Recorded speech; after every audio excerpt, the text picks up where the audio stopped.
Welcome to The Actor's Choice, where the actors and actresses have a chance to talk about themselves and their careers. Join us now for the next hour as we explore the marvelous industry of acting by actors and actresses from today's exciting show business world. And now, direct from Hollywood, here's your host, Ron Brewington. Hi, everybody. I'm Ron Brewington, and welcome to The Actor's Choice. Roll it, Tony.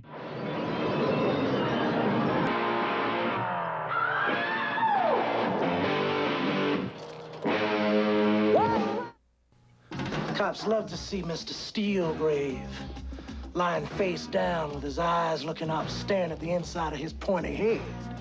You know, they're probably gonna give us a party. Gonna make it Cecil DeMont Day.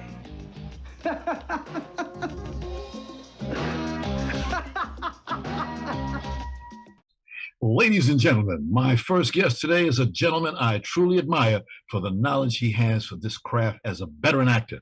He's got 79 IMDb actor credits. They don't give them to you. You have to earn them. He also has credits as a producer, writer, casting director, and many, many others. Ladies and gentlemen, please welcome Raymond Forchion. Greetings, Raymond. And hey, good morning. To The Actor's Choice. Welcome to The Actor's Choice.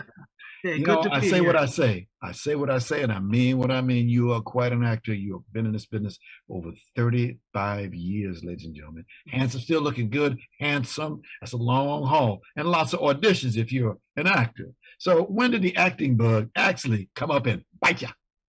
Oh, well, I mean, to be honest, as long as I can remember, but when I was 7 was when I really began to act in community theater, also in church. You know, that was the first place, you know, and I've been acting really ever since. Okay. You know? Before we go any further, where are you from, sir? Yeah, I'm from a little town in New Jersey, a Quaker town, actually. Moorestown, New Jersey. Moorestown, New It's Jersey. just outside of Philadelphia. That's right. You see In fact, picture, the man? last time I was there's still not a liquor store within the confines of the town. Although there were a lot of liquor stores just outside the border. Of course. You know what I mean? But I grew up there. Mm-hmm. And then from there, we moved to Miami, Florida. So I lived and worked in Miami for many, many years and then came here. Got you.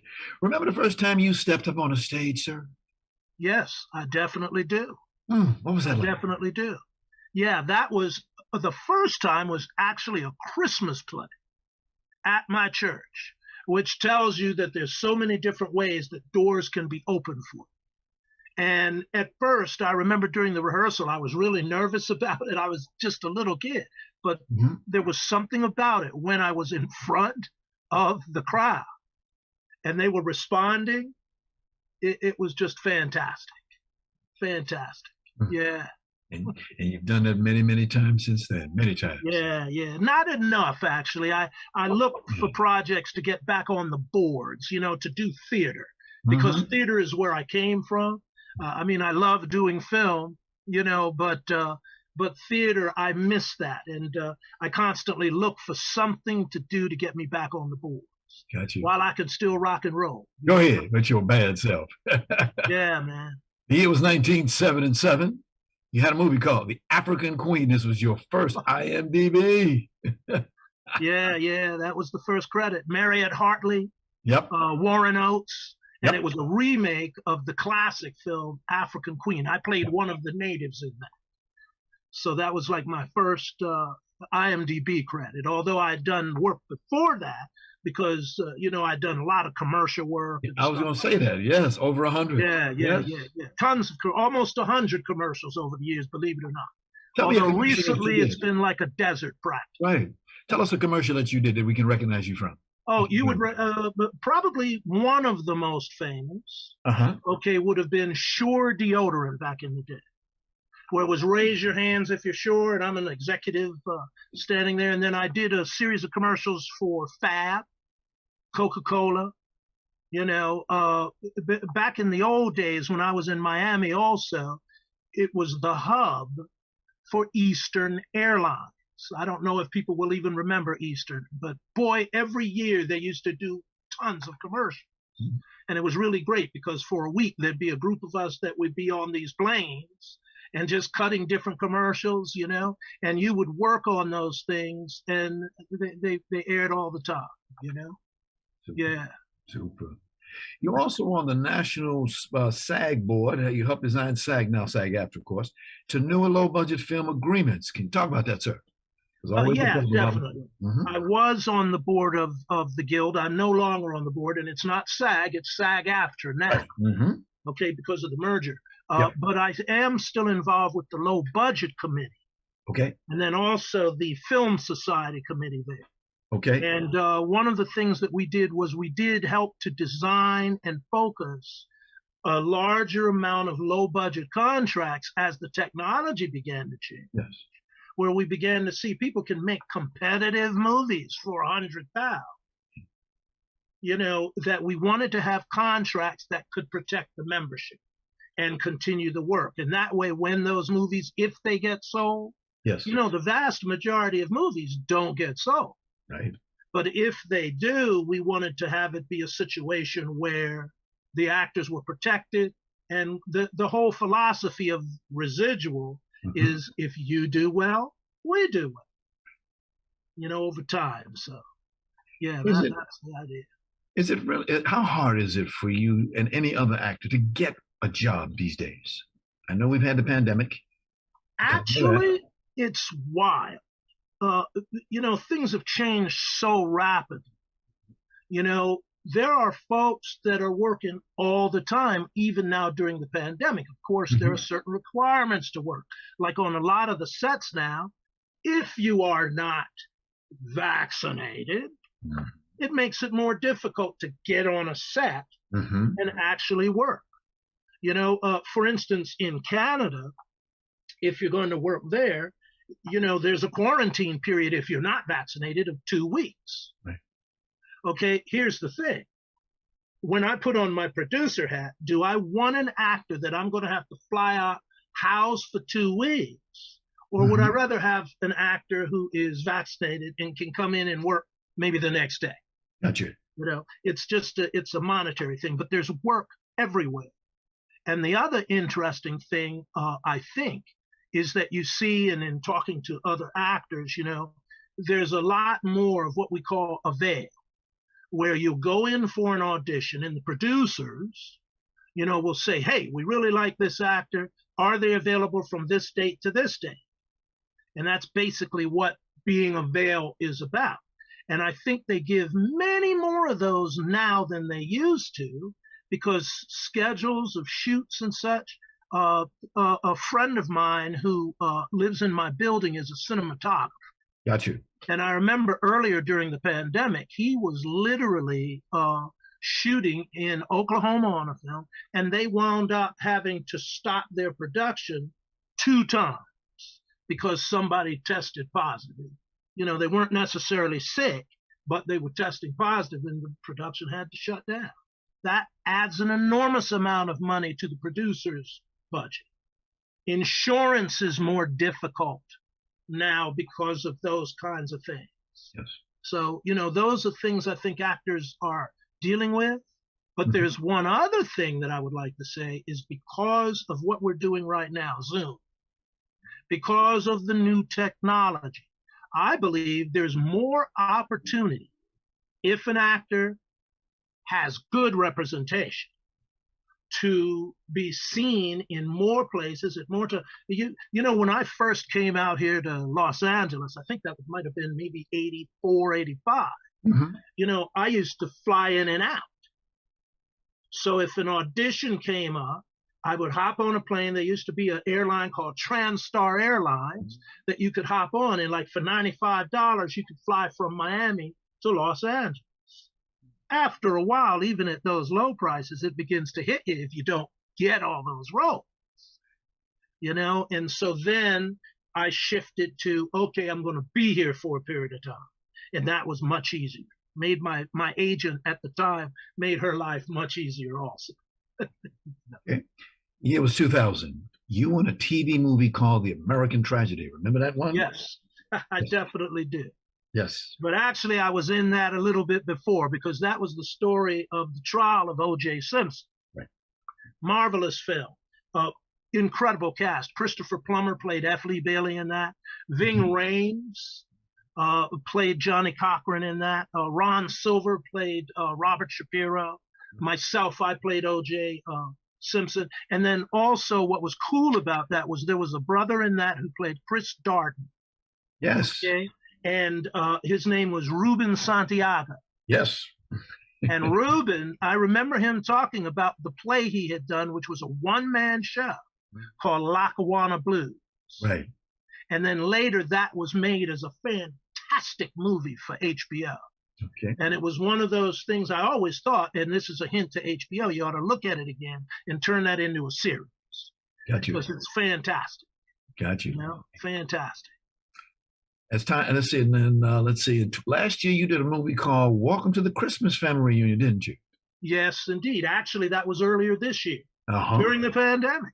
Yes. You know, and yeah, what's really great about that, for all of you folks who love good family movies, it's on tonight. Hey. It debuts. Yeah, it debuts tonight on Lifetime at 9 o'clock Eastern time, 6 o'clock this time.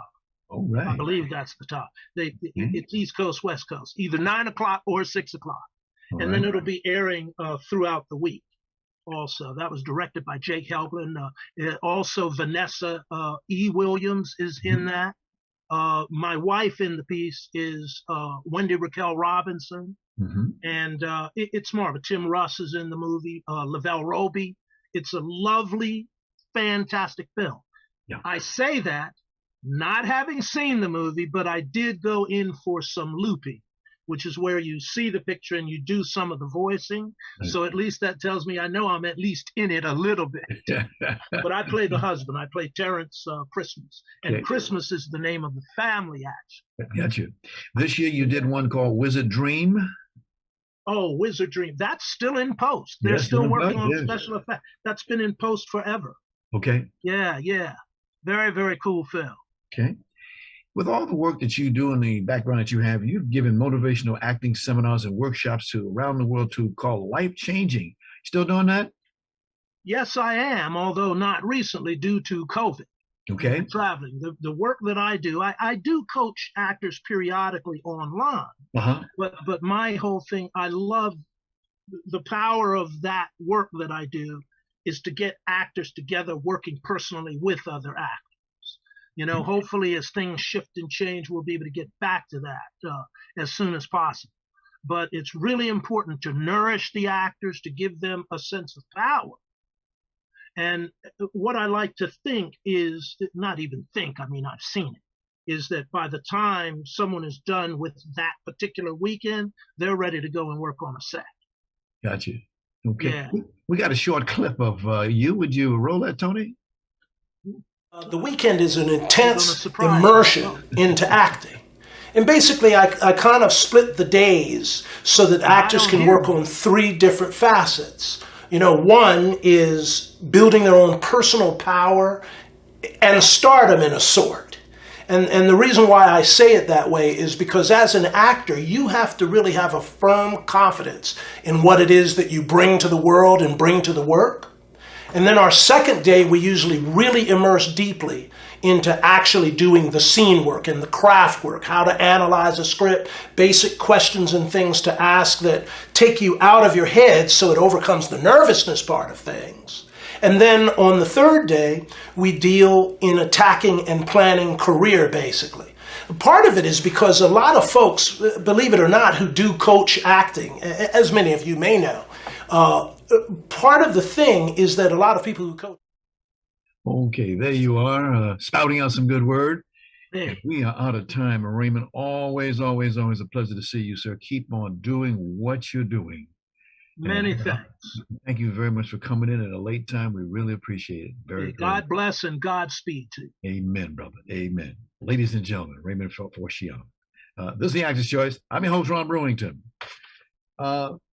We'd like to let you know, ladies and gentlemen, that we are asking over the Actors Choice Squad to help us get former baseball player Curt Flood into the Baseball Hall of Fame. Now, Curt, who passed away January 20th, 1997, was the husband of one of our wonderful guests, renowned actress Judy Pace.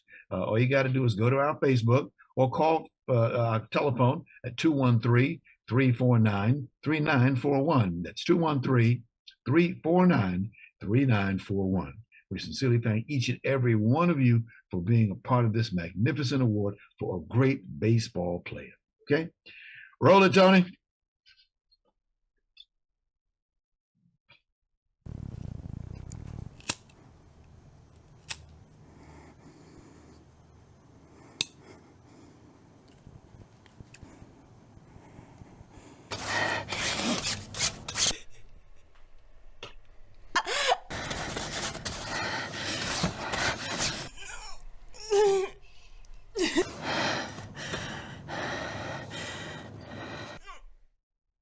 Ladies and gentlemen, my next guest today has a job that makes actors, scenes, events, and all the other aspects of a movie or TV look good. She's been doing this kind of work called editing for nearly a decade.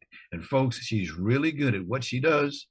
So please welcome editor, producer, director, writer, and several other jobs, Carla Roda. Hi, Carla. Welcome to the Actor's Choice. Thank you. Thank you for having me. Oh, wouldn't have it no other way. You got some good people. You got good publicists. What can I tell you? You got some good folks. That's true. Some of them good folks over there. Espada, they talk to me all the time. First of all, for those people who don't understand or know what this is all about, what would you please define editing? What's an editor?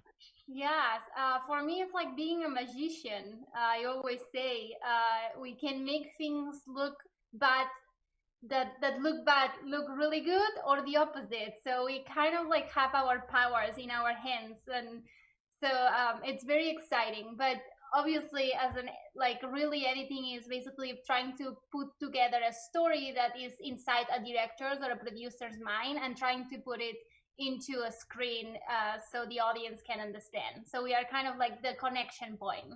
Right. When you say connection, to me, it reminds me of a train. Every scene is like a car. And all you're doing is connecting all these cars together. Exactly. But you know, it's amazing. What attracted you to this work? I mean, there's so many other jobs you can get out there. So why editing? I know. I don't know. It has always been a passion of mine of like trying to put stories together. I was never a really good writer. I was never like a really good producer. So I was like, you know, what is a thing that I can do and I can do on my own, but I still can help people, you know, and they always say editing is like living into this like dungeon, like a dark dungeon. You can see we don't live like that, but we're pretty much lonely wolves, and we just put the stories together from heart. Okay, you do real well at it for sure. So let's go back a few years into your life. Please tell our audience, where are you from? So I'm originally from Barcelona. I have been here in LA for about 7 years now. I started in Barcelona. Both of my parents are actually on the entertainment industry, although in the theater. My dad is a director, producer, and my mom is an actress. So I think I grew up very much surrounded by a lot of like art and culture and like entertainment. So I think it was kind of my my goal, my parents' goal, right? Like to be able to follow their footsteps. I hear you, because I understand you have a godfather who had a Goya Award nominee, Bernardo Sanchez. Yes, last year he got nominated. Like it's my godfather, one of my parents' best friend, and he's a really talented screenwriter. So, yeah. Okay, I understand. Back in the day, you had a dream. You wanted to be a filmmaker right here in Hollywood. Yes, I mean, it was always a dream, right? Like when I started, my parents were like, "What do you want to do?" I was like, "I want to be in the movie industry, but I want to make it into Hollywood." I was like, "Yeah, sure." You know, coming from Spain, you know, I'm from a city near Barcelona. It's called Granollers. It's like a small city, so I was like, "Yeah, sure, go there if you if you try." So I actually traveled a lot after college. You know, I went to Australia, I went to Canada, I went to France. You know, I was trying to, because I really thought I could not make it. But, you know, when I was in my 20s, I was like, no, I'm going to make it. So I made the move, and it paid off. Super, super. Now let's talk about your first IMDb producer and editor credit. It was a short film made, I understand, in Spain. It was called Extraños. Yes. Yes. So it means strangers. And that story was extremely beautiful. It was it was a story about Alzheimer that me and a friend of mine put together, and we started like what it became like a personal story for both of us because both of our grandparents were going through that. It actually became like kind of like a really big short film too. We went to different festivals, and then from there we did another one and another one, and it was really fun. But it was always like directing, producing, but I miss always the editing part. And that's when, like, right after Extraños, because I edit Extraños too, Strangers, I started to feel my passion for editing. Passion. I love that word. I love that word. You did a short film called Camila. We just showed it at the top of the interview, and it was the first time that you wrote, directed, and edited a project. Yes, what was that like? And that one was a big surprise too, because it's a very art avant-garde film. It's also talking about schizophrenia in a very in a beautiful way. I wanted to show that this illness that people are very scared of, it actually is, depending on how you interpret it, could be something beautiful to see. And I wanted to make sure that people that suffers that, like, gets the support. And I decided to make this movie that is so beautiful. I feel it's so beautiful. Of course I did it, but it won a lot of festivals too. I won best director, filmmaker. I won some editing. I won some for like the cinematography. So I think that movie kind of it was my letter of opening into the Hollywood. Okay, this is who I am. This is what I can do. Got you. Now, as I read your bio, I see that you've done a lot. Let me see. You did a music video, 17 of those short films. You did 17, 8 documentaries, and a TV series. Now, one of those documentaries you edited was called Our Quinceañera. Our Quinceañera, yeah. Uh-huh. Please tell us about the project. Yeah, so this is a project from a very nice production company. They're called Untitled Productions. It's like a production company that tries to embrace and elevate any Latin filmmakers specifically, and this project is about these quinceañeras that, if you are if you're part of the Mexican community, I will say, it's like this party that they celebrate when they are like, I think it's 15, 16 years old. It's like kind of like the coming of age party. And in this project, the school that puts together these quinceañeras, the families don't have the resources to pay these parties, because they are very expensive. The dresses are beautiful, but they are really expensive. So there is the principal of this school in Texas puts this quinceañera together once a year for like sometimes like 80 girls. Yes. That the families cannot afford. So it's extremely beautiful, and he does it absolutely every year without losing any one of them. Guess what? Yeah. We got a clip. Roll it, Tony. Oh.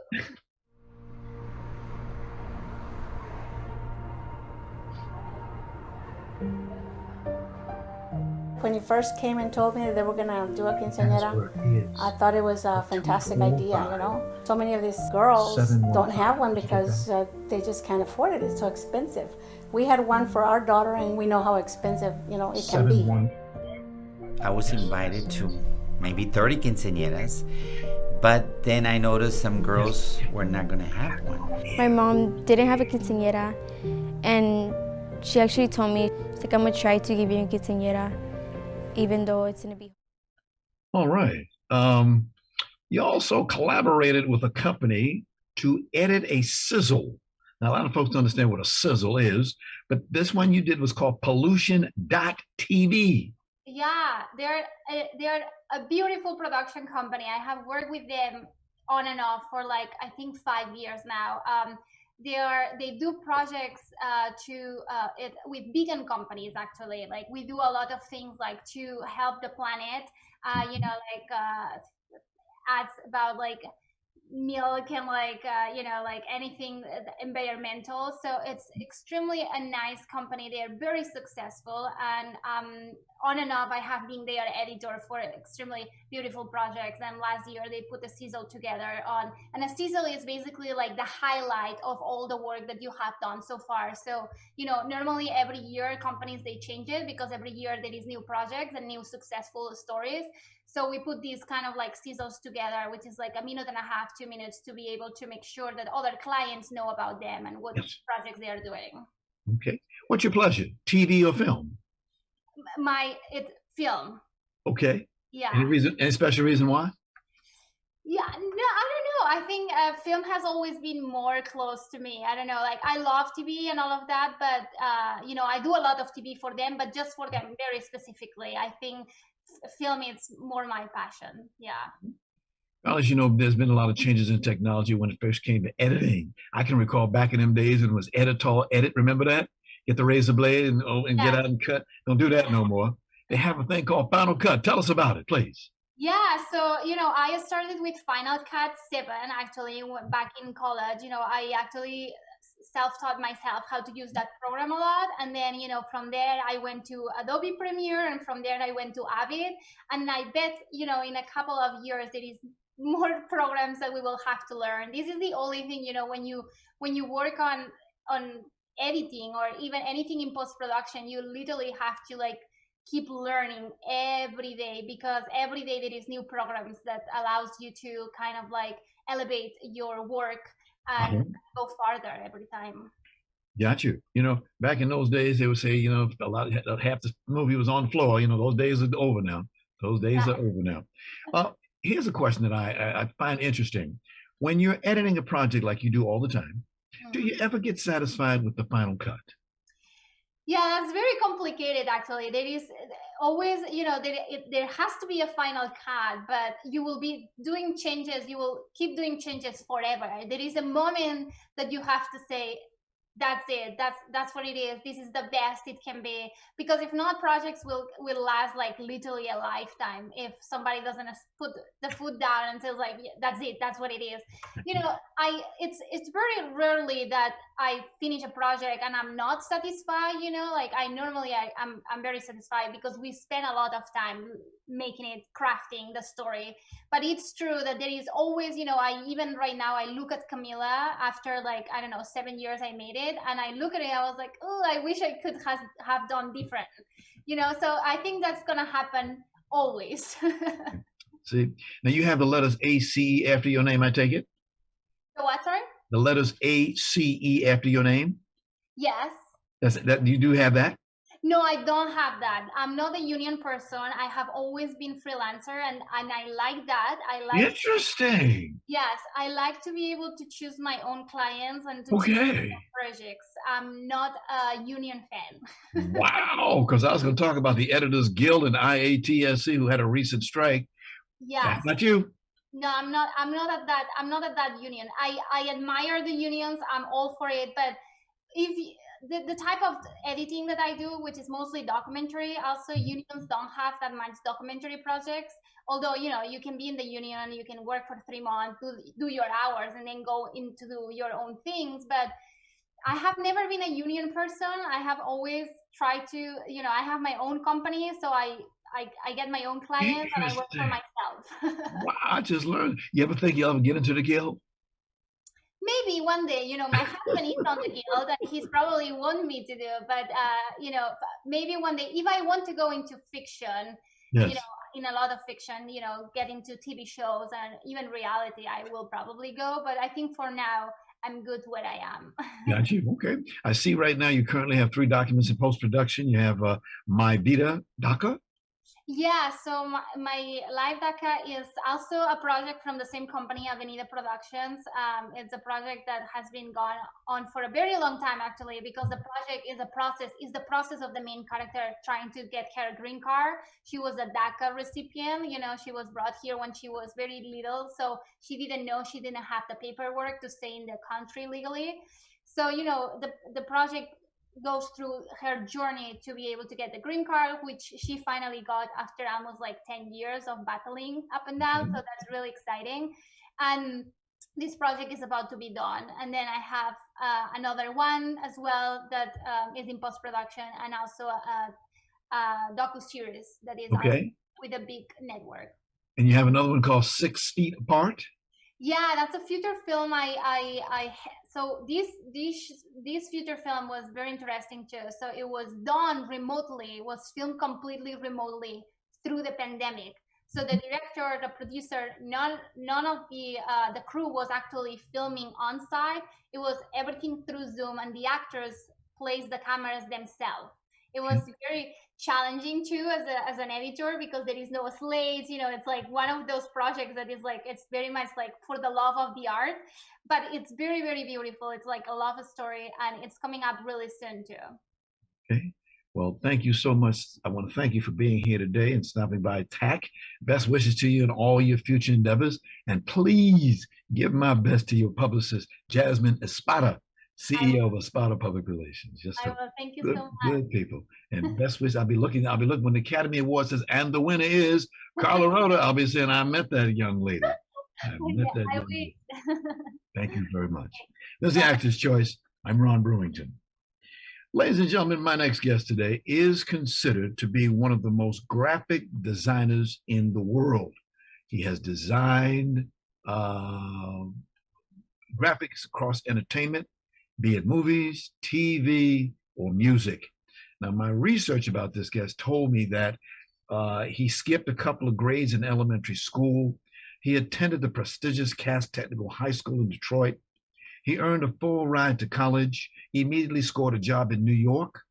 He later flew to LA, where while still in his 20s, he bought a Mercedes. He started his own company and gained the attention of directors such as Steven Spielberg, George Lucas, and Spike Lee, while crafting a unique identity in a big, big city. Ladies and gentlemen, that's very marvelous to see him. Now, I'm understanding, Ms. Tony, is the gentleman here? Okay. Working on that now, Ron. He's not here now. Okay. Well, okay. I wanted to ask him. So let me just talk about, while we're here, we can at least put some time in on so you know who you're talking about. He's been in the graphic business for a number of years. He's got a ton of designers that he's worked with over the years. In 1985, he did work with a gentleman named Steven Spielberg for a movie called The Color Purple. That was one of his first movies that he did. He did some other movies that came out, one of which was called School, when he got together with another guy named Spike Lee. And he did a movie in 1988 called School Days. And he did, let's see, in 1989, he did another movie called Do the Right Thing. In 1990, he did another one called Mo Better Blues. 1991, he did Jungle Fever, for Spike Lee. 1992, Spike did Malcolm X, and Art was right there with him. In 1994, he did Crooklyn. And in 1995, he did Clockers. So he's been doing a lot of work over a long, long period of time. It's just great movies he had a chance to work with. He has a company. He calls it 11.24, taken from the Bible. It's a word that means a lot to him and what he's doing. Just to let you know, he did do some work on the Black Panther. A gentleman by the name of Ryan Coogler was the director. And our guest today, Art Sims, he was the one that did the work. I want to show you, again, some of the awards. Let me see, some of the culture that he got. He's gotten a whole lot of culture. Can you put that up, Tony, what that looks like? Perhaps people can see some of the work that he's done. That's a lot of work that you do to be in that graphic world. A lot of competition. There you go. Thank you very much. You can see Art on the left there. You can see some of the work that he did. Really a lot of work to be done. We have a picture of him getting an award. Can you put that one up, Tony? This was when he was, okay, that's a good one. Can you go to the next one where it talks about getting his PBIFF award that he got? What you see there is Black History and American History that he did. There you go. October 23rd, he got a PBIFF award, for which we're happy and proud for him. And I think I see there he is. There he is. Mr. Sims, go to your room. How you doing, young man? How you guys doing? Oh, man, we were waiting on you. We knew you was there. I know sometimes it gets a little crazy sometimes. I was back talking about, since you're here now, And thank you for being here. Some of the things, let's talk about some of the graphs that you did. For example, 1988, you did School Days with Spike Lee. Worked with Spike Lee on a lot of projects. Can you talk about that, please? Yeah, I met Spike actually when the first one of the movie campaigns I worked on was The Color Purple for Warner Brothers and Joe Wayne and Quincy Jones and Steven Spielberg, and then they were very happy with it, and so then I went and I reached out to Spike through his producer Laretha Jones on School Days, and I asked her about me meeting Spike about working on his key art for his films, and we met, and he was very happy with the work, and from there on, then I started with working with Spike on School Days. After School Days, I did Do the Right Thing. And then after Do the Right Thing, I did More Better Blues. And after that, I did Malcolm X. And then after that, I did Clockers. I did, just to kind of give you a background, I did Crooklyn. I did Get on the Bus. I did, let's see, I'm actually trying to pull these up.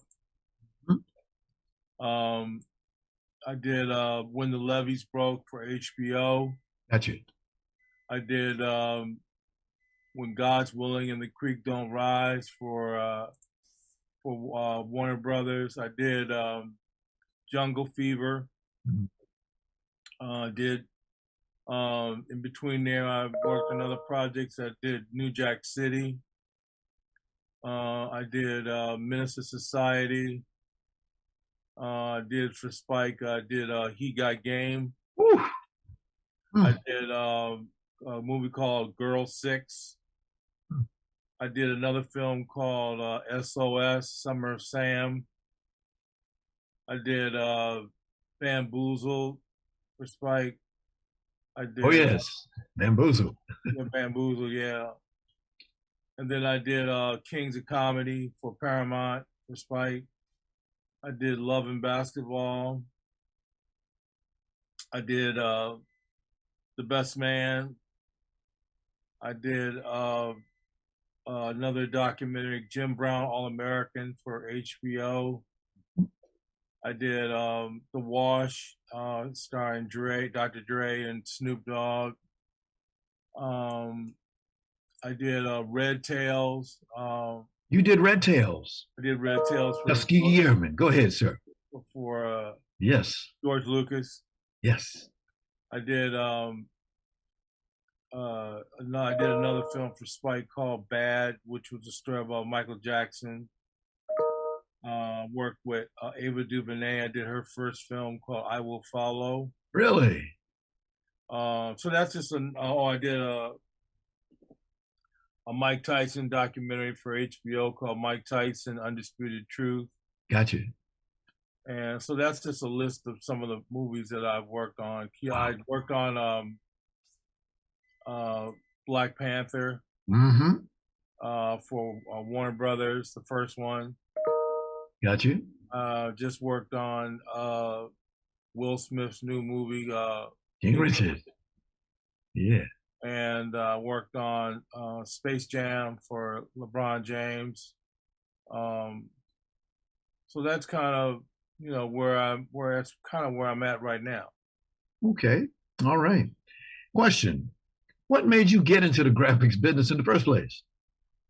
I started. I'm born in Detroit, Michigan. And I started. My mom was a wonderful teacher, and she taught me everything that I needed to know. I was an advanced student.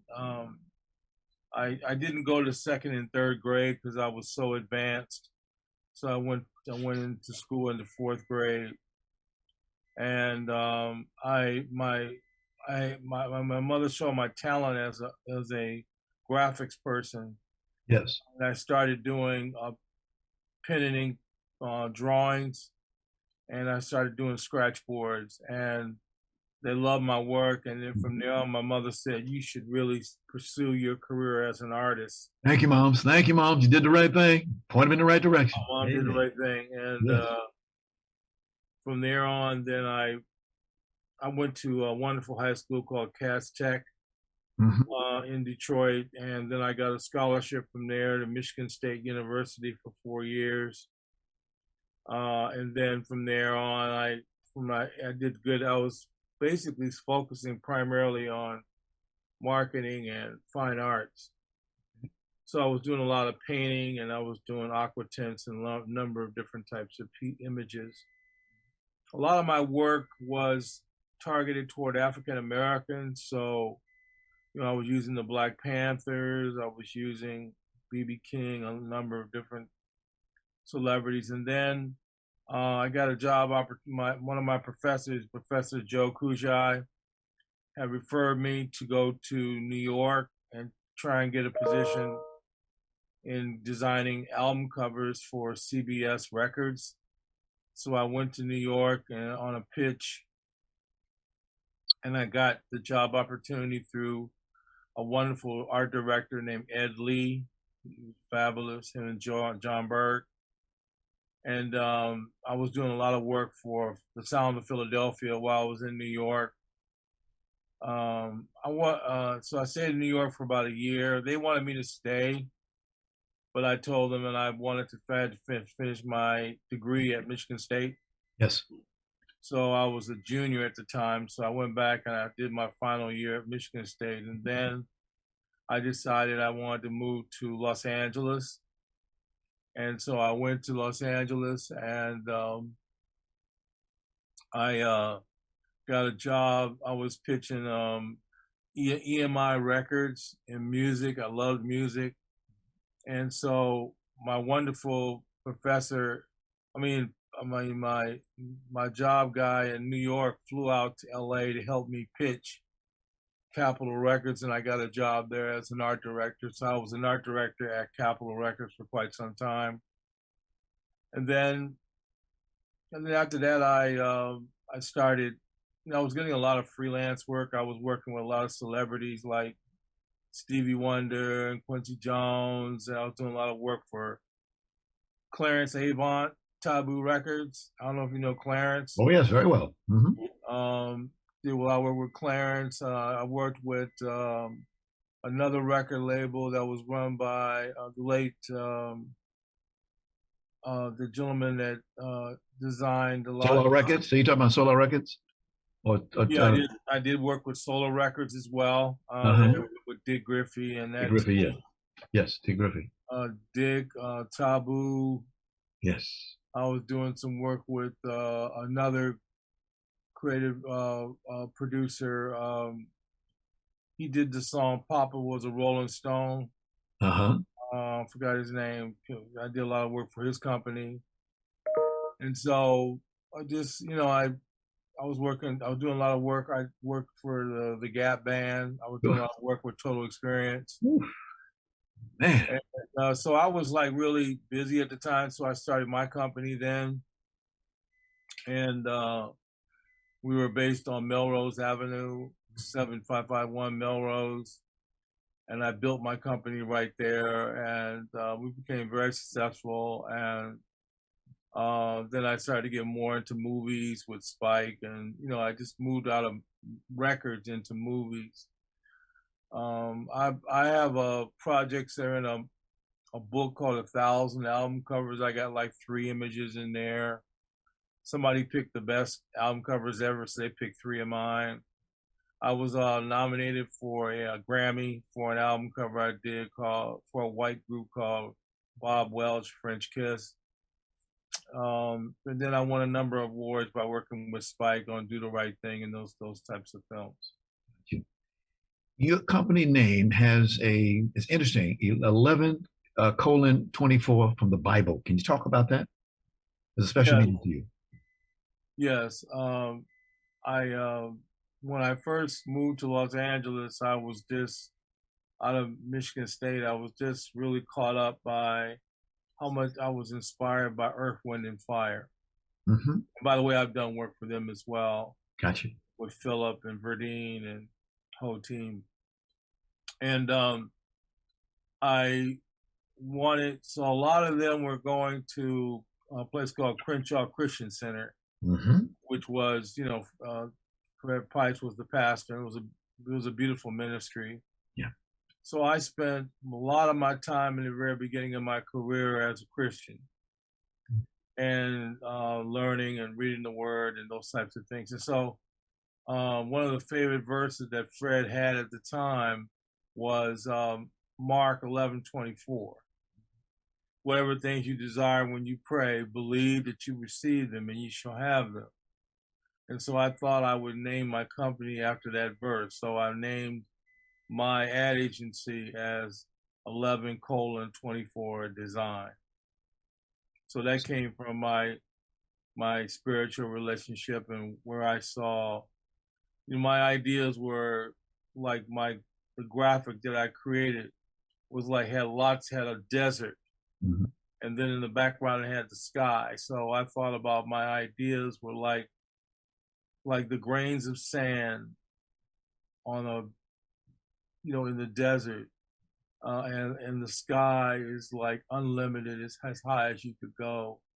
I thought that's how great my ideas were, and I was trying not to be a traditional ad agency, so to speak. I was trying to be more creative in our execution, and I was putting my team together.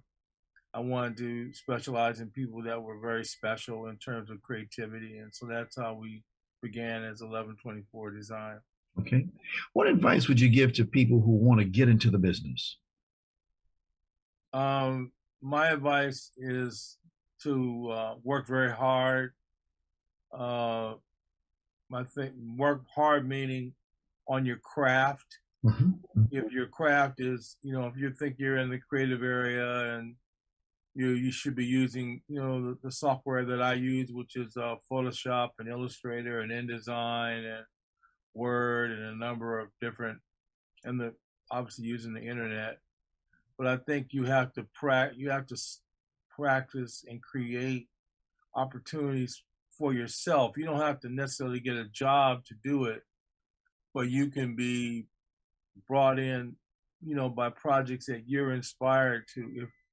As you look, you can see in the background in my office, I have lots of books. Yes, you do. And those books were used to inspire me. Wow. Do my research and development on projects, and I read the books and started to practice. Well, my key is number one is practice doing the work or coming up with ideas that you can think of creatively. Number two is to find clients.